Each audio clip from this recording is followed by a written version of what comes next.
This is the Olympus 300mm f4 lens.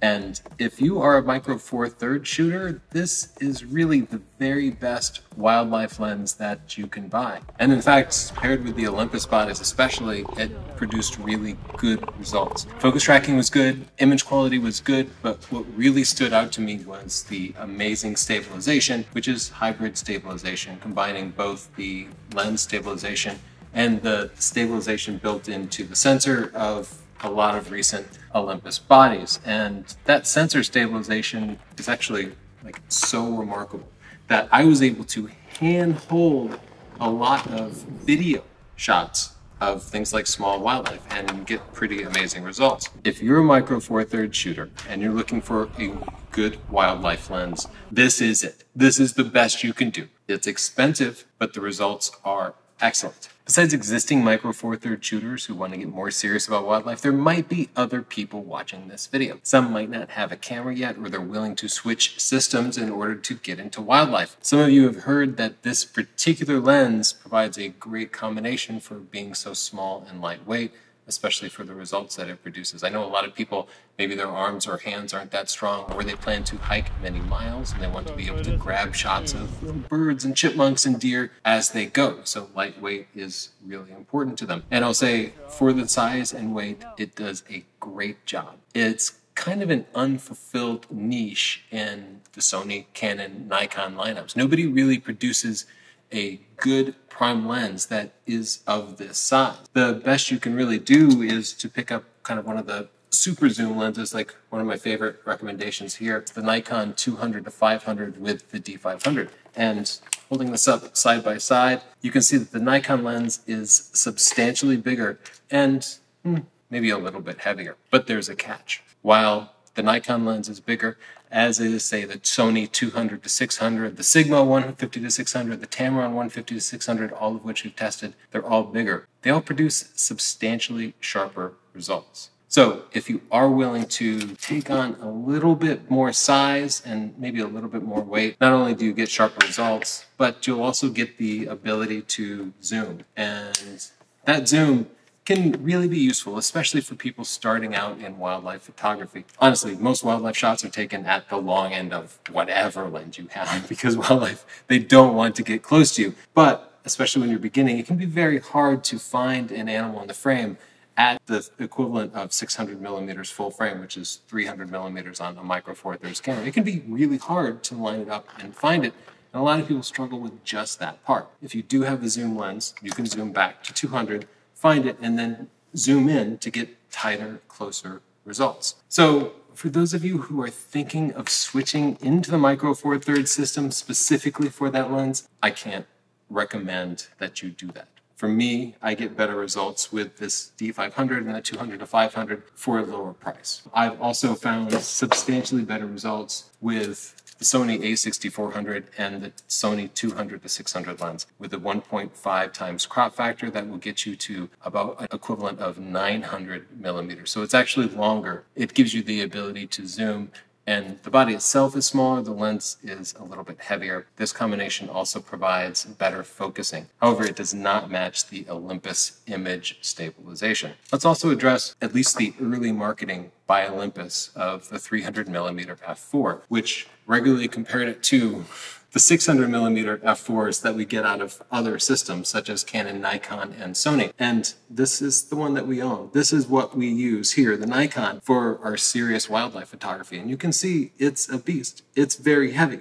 Some people, they can't manage to lift it at all, but tiny little Chelsea and I both have no problem lifting it for extended periods of time. It's the kind of thing where it just takes practice, and you can do it without a tripod, without a monopod. And we've also managed to hike with it for quite a few miles, just holding on to it like this. So it's not insurmountable, but I know people have different physical capabilities and not everybody will be able to handle it. And so something like this, providing an equivalent 600mm focal length, seems really appealing. So this Nikon lens costs 4 times more than this lens. Are you getting anything for that, or are they just exactly the same? And the answer is you are getting what you pay for. You are getting what you carry. You don't carry this for no reason. The reason so many pros use this is you do get better results. First, the lens element itself being 4 times bigger does gather 4 times more light, and it puts light with the same intensity level across a sensor that's 4 times bigger. The result of that is that whatever ISO you're using, the images are going to be quite a bit cleaner. Wildlife photography tends to be in a couple of different conditions. One is flying birds, where you're shooting at like 2500th of a second, and in that case, even in full sunlight, your shutter speed is so fast, your ISO is almost always high. And as a result, you're almost always shooting wide open at whatever the maximum f-stop of your lens is in order to keep that shutter speed high and not use a crazy high ISO. And the images from a full frame camera are noticeably cleaner in those conditions. Another scenario is shooting in dark woods. Often you're shooting a perched bird in a bush, kind of surrounded by branches where it's quite dark. And it's not uncommon to be shooting at ISO 6400 or 12,800, even if you can shoot at a low shutter speed like 1/125th of a second, because they can be very dark. And in those scenarios, you will, of course, appreciate the extra light gathering capability because you will see much more noise at the same ISO, but you will also see much shallower depth of field. One thing I've heard over and over again from people who own this lens is that they appreciate that f4 on a Micro Four Thirds sensor has deeper depth of field than f4 does on a full frame sensor. This argument doesn't make sense to me because you always have the option on a full frame camera of using a higher f-stop number. You could just dial this into f8 and you would get more depth of field, but you don't have the option to dial it down and get more background blur. As a frequent wildlife photographer, I can say there are definitely times when I want more depth of field, but there are also many times when I need that shallow depth of field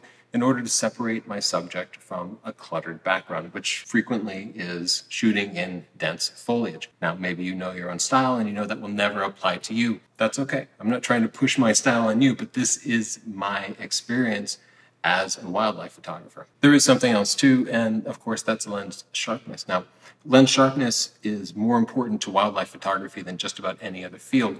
The reason for that is, as a wildlife photographer, you rarely can fill the frame with your subject. They're often moving fast, so you need to leave a little room around them, but also animals don't tend to like to get very close to you, so you often end up shooting at the longest focal length you can and then cropping it even deeper. Even if you're sharing on Instagram or something, it's common to be pushing the limits of how much you can crop. So if you can get a sharper, more high-res setup, then that means you can get more usable shots. That means that that amazing scenario where the bird caught the fish and took off, it was kind of far away, it means you can get a shareable or printable picture out of it when you wouldn't be able to if you had less sharp gear. This massive 600mm f4 lens produced substantially sharper results than the Olympus 300 f4, both in real-world testing and in our controlled laboratory conditions. And it was not by a small margin, it was by a massive margin. So, I already know. Some of you Micro Four Thirds owners are saying, how dare you compare a $2,500 lens against a $12,000 lens? Of course, the $12,000 lens is better. Actually, not everybody realizes that they are better. And part of that is the marketing by Olympus has compared them directly to each other, and people assume that the results will be equivalent, but they are nothing like each other. You do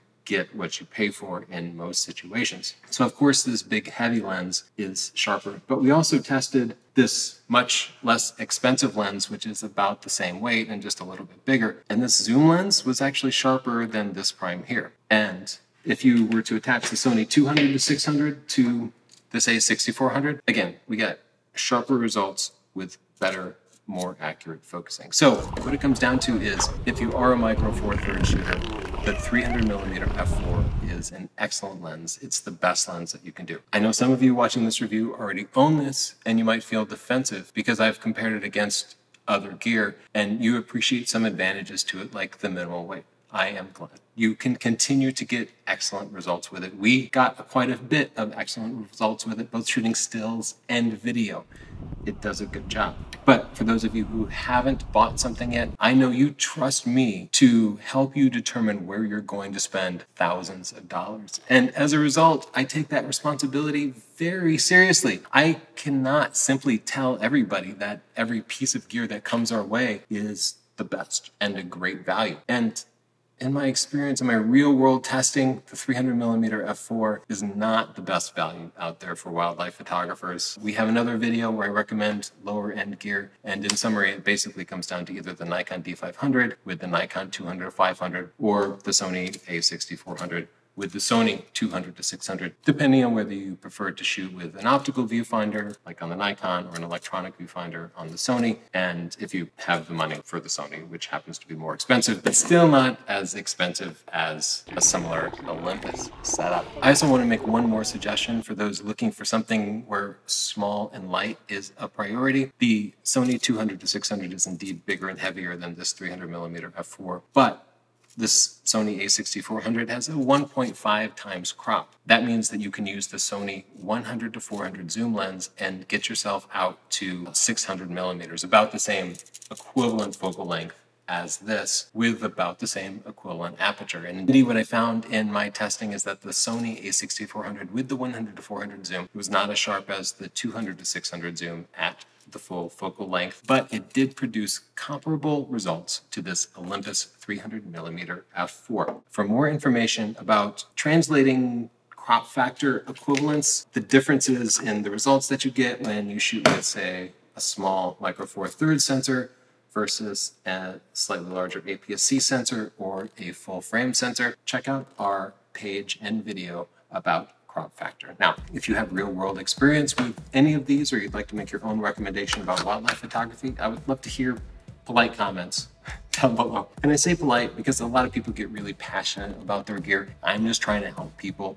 and provide the best unbiased opinion that I can. But I also know that when people spend thousands of dollars on something, they feel like it's their baby, and sometimes they identify with the choice. Like, they think of themselves as a person who buys nothing but the very best. And so to hear from some camera reviewer that I didn't agree with you, sometimes people take that personally, and I don't want you to take it personally. I'm just trying to help people who haven't yet spent their money. If you've already spent your money, don't watch reviews for stuff you already own. Just go out and shoot with it and enjoy it, because you can produce results. And you know what? Ultimately, in wildlife photography, it's more about getting close to your subjects, enjoying the experience, than it is about just eking a little more sharpness out of it. The sharpness thing, well, if you do put weeks or months into something, I think a lot of us want to know that our gear was the very best that it could possibly be, just to make our time worth it. But at the same time, I would rather you have a good time shooting the wildlife and not feel like, oh, bad because of something about the gear. A good wildlife photographer with bad gear is always going to produce better results than a mediocre wildlife photographer who doesn't have patience but has the best gear in the world. So keep that in mind. To learn more about wildlife photography, check out my book, Stunning Digital Photography, Chapter 8, where we teach a whole lot about wildlife photography. It's a video book. It also includes videos. Don't forget to subscribe and press like. Thank you very much.